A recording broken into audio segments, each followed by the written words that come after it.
Mummy papa मैं आ गई। अपने मायके में आकर पत्नी अचानक कितना बदल जाती है, बिल्कुल बच्चों की तरह व्यवहार करती है। मम्मी जल्दी से मेरे पैरों को ढक दो, मुझे ठंड लग रही है।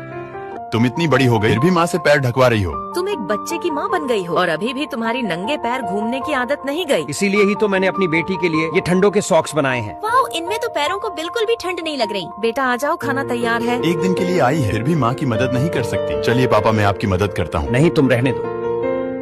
आप इतनी चीजें क्यों रख रहे हो? हमारे यहाँ इन सब की कमी थोड़ी है। फिर क्यों मेरी बेटी आपके यहाँ खुश नहीं है? उसे क्यों अपनी मम्मी पापा की कमी महसूस होती है? आप तो यहाँ एक दिन के लिए आए हो, लेकिन मेरी बेटी को तो तुम्हारे यहाँ पूरी जिंदगी गुजारनी है। मेरी बेटी को आपकी इन सब चीजों की जरूरत नहीं है। उसे सिर्फ तुम्हारा और आपकी फैमिली का प्यार चाहिए। सोचो क्या वो सब मेरी बेटी को मिलता है? सारा दिन घर का काम करती रहती है। कभी उससे पूछा है कि वो ठीक है या नहीं? सच में मैं कितना बुरा पति हूँ। मैंने कभी अपनी पत्नी का दर्द नहीं समझा। बाय बाय बेटा।